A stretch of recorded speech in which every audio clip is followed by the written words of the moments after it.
رسول اکرم صلی اللہ علیہ وسلم نے پہلے اجمال بیان فرمایا، پھر تفصیل کی ہے، پہلے خلاصہ اور پھر شرح۔ اب خلاصے میں کیا فرمایا؟ رمضان المبارک کا مہینہ ایسا ہے جو عظمت والا ہے اور برکت والا ہے، عظمت والا ہے اور برکت والا ہے۔ دو لفظ سمجھیں، نمبر 1 لفظ برکت، نمبر 2 لفظ کثرت۔ برکت اور کثرت میں فرق کیا ہے؟ چیز تھوڑی ہو مقدار میں اور فوائد اس کے زیادہ ہوں، کیفیت میں زیادہ ہو، اسے کہتے ہیں برکت، اور چیز مقدار میں زیادہ ہو اور اس کے فوائد اور کیفیت میں کم ہو، اسے کہتے ہیں کثرت۔ ایک روٹی ہو، وہ کھائیں اور 2 بندوں کا پیٹ بھر جائے تو کہیں گے یہ روٹی برکت والی ہے، اور 2 روٹیاں 4 روٹیاں ہوں، ایک بندہ کھائے اور پیٹ نہ بھرے، اسے کہیں گے یہ زیادہ رزق ہے، کثرت والا ہے۔ ایک برکت اور ایک کثرت۔ ہم اللہ سے ہمیشہ دعا کریں اللہ تو ہمارے رزق میں برکت عطا فرمائے۔ برکت کا معنی کیا ہے کہ بے شک تھوڑا ہو لیکن ہمارے لیے کافی ہو جائے۔ اگر مال زیادہ ہو اور کافی نہ ہو تو اسے بہتر ہے کہ تھوڑا ملے اور کافی ہو جائے۔ برکت کی دعا مانگو۔ تو رسول اکرم صلی اللہ علیہ وسلم نے فرمایا یہ مہینہ برکت والا ہے، یہ خلاصہ۔ اب دیکھو اللہ کے نبی اس بات کو کھول کے کیسے برکت والا کیسا ہے؟ شہر فیہ لیلۃ خیر من الف شہر، یہ ایسا برکت والا ہے اس میں 1 رات آتی ہے، اگر تم نے 1 رات عبادت کر لی تمہیں 1000 مہینے کا اجر ملے گا۔ 1000 مہینہ زیادہ ہوتا ہے یا 1 رات زیادہ ہوتی ہے؟ 1000 مہینہ زیادہ ہوتا ہے یا 1 رات زیادہ ہوتی ہے؟ اب یہ برکت کی تشریح ہو رہی ہے، یہ مہینہ برکت والا ہے۔ تشریح کیا ہے؟ رات 1 ہے، اجر 1000 مہینے کے برابر ہے، یہ ہے برکت۔ اور یہ تشریحات شاید آپ کو کتابوں میں نہ ملے، آپ پڑھو گے اور آپ کو دل کہے گا کہ مولانا بات ٹھیک ہے۔ پھر آگے آپ نے کیا ارشاد فرمایا؟ فرمایا دن کا روزہ ہے اور رات کے عبادات تراویح ہے۔ آگے سنو، من تقرب فیہ بخصلۃ کان کمن ادى فریضۃ فیما سواه ومن ادى فریضۃ فیہ کان کمن ادى 70 فریضۃ فیما سواه۔ اس کی برکت کیا ہے؟ رمضان میں نفل پڑھو تو فرض کا ثواب ہے، اور 1 فرض پڑھو تو 70 فرضوں کا ثواب ہے۔ یہ برکت ہے یا کثرت ہے؟ بتاؤ، برکت ہے نا۔ اب دیکھو برکت کی تشریح کیسے رسول اکرم صلی اللہ علیہ وسلم فرما رہے ہیں، اور یہ تشریح آپ کو کیسے سمجھ آئے گی؟ میں ایک مثال دیتا ہوں۔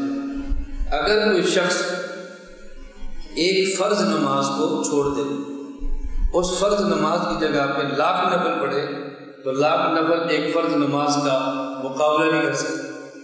یہ فرض اتنا اہم ہے۔ اب اللہ کے نبی کیا فرما رہے ہیں کہ دیکھو بات سمجھو، 1 رکعت فرض کو کیا 1 کروڑ رکعت نفل برابر نہیں ہو سکتے، لیکن رمضان ایسا برکت والا ہے اس میں جو نفل پڑھو گے نا وہ فرض کے برابر ہوگا، اور فرض پڑھو گے تو 70 فرضوں کے برابر ہوگا۔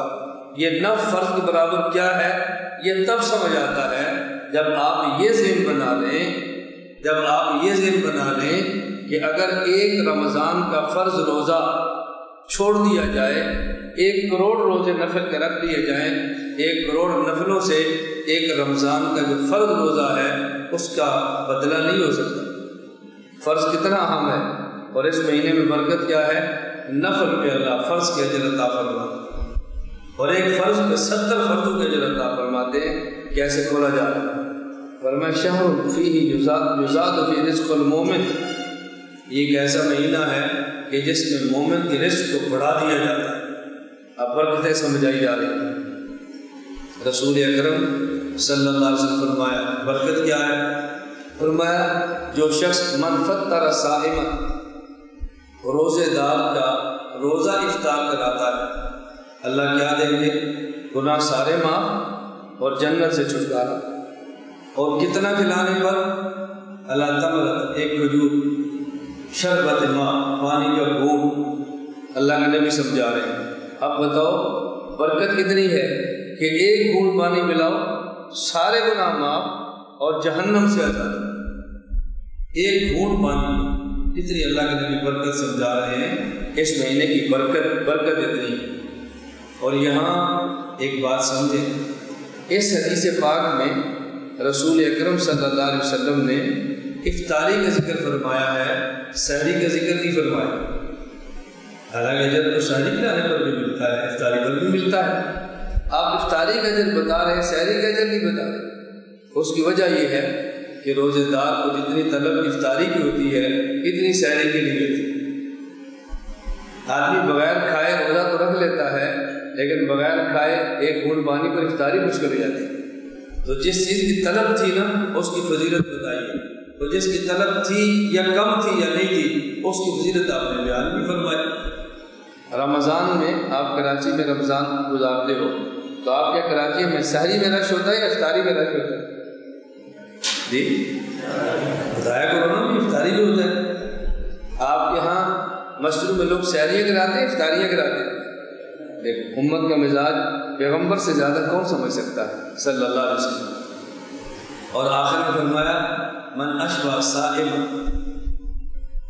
جو شخص روزے دار کو خوب سیر کرا دے، خوب سیر کرائے، شربت، اللہ کے نبی فرماتے ہیں سقاہ اللہ من حوض لا یسمع حتی يدخل الجنہ، اللہ اس کو قیامت کے دن میرے حوض سے ایسا پانی ملائیں گے کہ پل صراط سے گزرے گا، نیچے جہنم کی آگ بھی ہوگی، میدان محشر کی سختیاں بھی ہوگی، لیکن اس کو پیاس نہیں لگی، یہ پیاس نہیں ہوگی، ایسے ہوگی تر و تازہ کہ جنت میں داخل ہو جائے گا۔ اب رسول اللہ صلی اللہ علیہ وسلم نے دوبارہ کون سی بات فرمائی ہے اور پہلے کون سی فرمائی ہے، دونوں میں فرق کیا ہے؟ پہلے نبی پاک صلی اللہ علیہ وسلم فرمایا کہ جو شخص افطاری کرا دے اگرچہ ایک گھونٹ ملائے، اب یہ نہیں فرمایا گھونٹ ملائے، اب فرمایا من اشبع صائما، روزے دار کو ایسے ملائے اس کا پیٹ بھر جائے، خوب بھر جائے۔ تو پہلے ایک گھونٹ کی فضیلت بتائی ہے، اب پیٹ بھر کر کھلانے کی فضیلت بتائی ہے۔ یہ ہماری اصلاح کی ہے۔ ہم میں سے بعض لوگ بہت، میں بخیل تو نہیں کہتا، بہت سمجھدار ہوتے ہیں، بہت سمجھدار، 6 کھجوریں لاتے ہیں اور ایک کھجور دیتے ہیں، تو کہتے ہیں ہماری کھجور سے افطار کرنا، ہماری کھجور سے افطار کرنا۔ یہ میرے ساتھ ہوتا ہے، ہوا میں سے نہیں بتا، 10 کھجوریں جیب میں ڈالی ہوگی، 10 بندوں کو دیں گے، میری کھجور سے افطار کرنا، میری کھجور سے افطار کرنا۔ وہ جاتے ہیں 10 کھجوروں پر ہم 10 افطاریوں کا ثواب لے لیں۔ اس لیے اللہ کے پیغمبر نے پھر اگلی فضیلت بتائی ہے من اشبع صائما، ایک کھجور والا ہمارے یہاں سودا بھی ہے اور پیٹ بھر کر کھلانے والا بھی ہے۔ صرف کھجور کی افطاریاں نہ شروع کراؤ کسی مسکین اور فقیر، اور ہم جیسا کوئی دیہاتی آ جائے تو اس کو 2-3 گلاس دودھ پلانا بھی سیکھو۔ وہ بات سمجھ آ رہی ہے؟ اللہ میں یہ باتیں سمجھنے کی توفیق عطا فرمائے۔